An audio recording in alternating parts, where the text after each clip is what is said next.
The Rosicrucian order can be traced back historically to the 1600s, when 3 Rosicrucian manifestos were published anonymously in Europe. However, they were perpetuating much older traditions, dating back to the mystery schools of ancient Egypt, the Essenes, the mysteries in Greece, such as the Delphic mysteries and Eleusis, Kabbalah, alchemy. So even though the Rosicrucian tradition was announced in the early 1600s, it was perpetuating something much older. Well, mysticism is the practice by which one has a direct connection to the divine, however you conceive the divine to be, without intervention of priest or king or anybody else.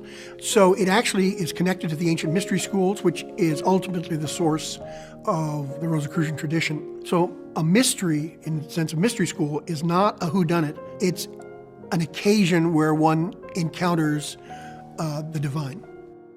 For me, mysticism means that one has a direct understanding, a communication, engagement with the divine or God or whatever term one uses for that great spirit. The Rosicrucian studies, as well as things that come out of these traditions, really do provide a manual. You don't have to believe it, that's the beauty of it. Beliefs are relatively arbitrary, depending on what you've been exposed to, maybe what you believe.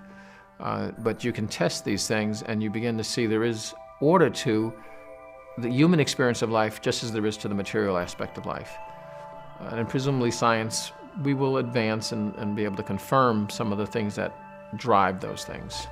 The Rosicrucian teachings present everything we're going to study in the first 15 months. And then over the years, we come back and explore all of those topics again from different angles. So there are some very helpful exercises right at the beginning of our lessons, and then maybe a few years later we go back and approach those same topics and learn different lessons from the same topic. The scope of what the order studies and teaches, it's so broad-based that just about everybody can find something of interest. And so my fields are history and spirituality, and certainly there's a great deal of that. Also, the organized way in which the studies proceed.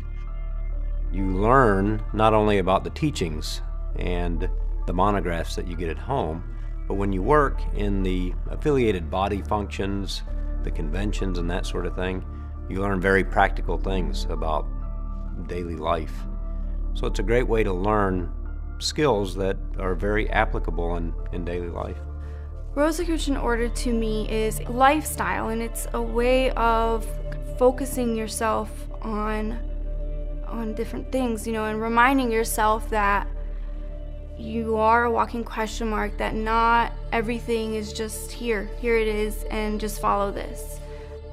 We all have this same inner center, this enormous intelligence that kind of organizes our lives and inside of our biology and everything of this nature. So that enormous intelligence has enormous power, and accessing it is equally available to all human beings, and in that way we all have the opportunity, as we learn to access it, to bring our lives into harmony and order. The Rosicrucian order is a worldwide order of mystics, and we benefit from the teachings that have been perpetuated for centuries. Sometimes people gave their lives so that this wisdom could be passed on. And we have a responsibility today to make sure that others who want to benefit as we have can learn and can apply the Rosicrucian teachings to improve their lives. Our commitment is not just to perpetuate the Rosicrucian tradition, it's also to contribute to elevating the consciousness of humanity.